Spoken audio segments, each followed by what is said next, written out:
Actually, what I want to do is something different, not the usual response. I have a very personal response. Because when I was reading Matt's paper, my overarching reaction to it was how much I could relate personally to Joseph Smith's experience in learning Hebrew. Matt talks about how when Oliver brings the Hebrew books back from New York, and Joseph doesn't have a teacher for 2 months, so he's studying them on his own. That's me as a missionary. I wanted to learn Hebrew, and I had a Strong's Exhaustive Concordance in one hand, and I had a Berlitz self-reader of modern Hebrew in the other hand. No one told me modern Hebrew was different than biblical Hebrew. And basically, I'd learned the alphabet and a little vocabulary. That's what Matt speculates Joseph might have done, and yeah, I can guarantee there's no way he could teach himself Hebrew from the Moses Stewart grammar. If you look at that grammar, I totally agree with that point. That was not going to happen. Everyone has talked about the big fight between Joseph and Orson Pratt over the pronunciation of a Hebrew letter. That happened to me too. A couple years later, I'm at BYU, and I'm at some event, and it hasn't started yet, and so I whip out my homemade vocabulary cards, and I'm flipping through them, and under my breath I say, Karath Brith, which means he made a covenant. And this young woman behind me says, you're saying it wrong. It's Karat Barit with a hard T, not a soft T, the way I had said it.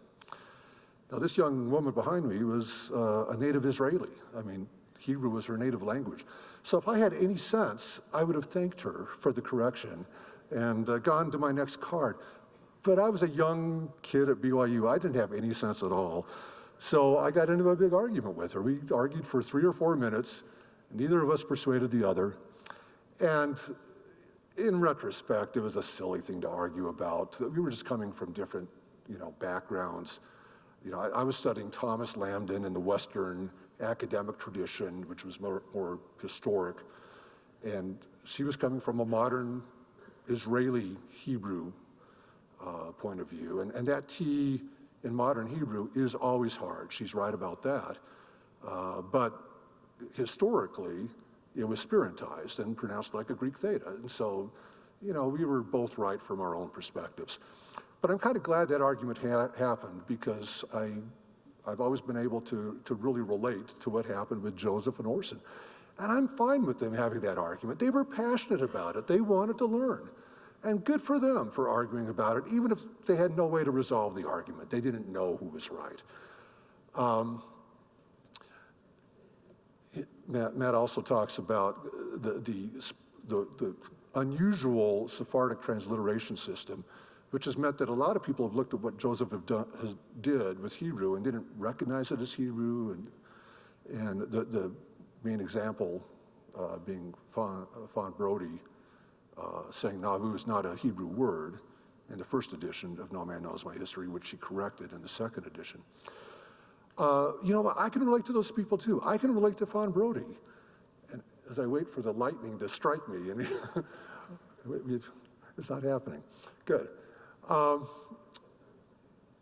Because I have a personal story that goes along with that. A friend of mine was doing an annotated edition of From the Translators to the Reader, which the King James translators wrote as an argument for why a new translation was necessary. It's a very long text, if you've ever read it, very learned and erudite, tons of Latin and Greek. And there was a Hebrew word in there my friend needed help with, so he sent it to me. And this little snippet of text reads something like, long before the birth of Christ, the Jews called other nations Lognazim, Lognazim. I'm looking at Lognazim, what is that? And I'm trying to look it up in a lexicon, I'm trying to figure out the root, I can't figure it out. So I sent an SOS to the Biblical Hebrew Listserv, and someone writes me back, maybe it's a Sephardic transliteration. And I see the word Sephardic, and the light bulb goes on, I do the face palm thing, of course.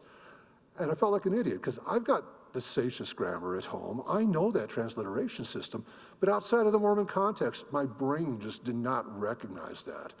And so the word, by the way, means those who speak barbarously. And that GN represents the Hebrew letter ayin, just like the word olam in Abraham 3. That GN represents the letter ayin. So to me, this is all personal. You know, this isn't just scholarly stuff. I mean, this is my history that everyone's been talking about. And Craig, in his paper, kind of covered the same ground, but did it more focusing on Hiram's experience. And Jack, you know, I did my undergrad work in Latin and Greek, just as at BYU, so I, in some sense, followed in Jack's footsteps. And I was a little stunned that there were people that actually thought that studying Latin and Greek was not a good thing. That kind of broke my heart. And as soon as I'm done here, I'm going to petition BYU for a refund of my tuition.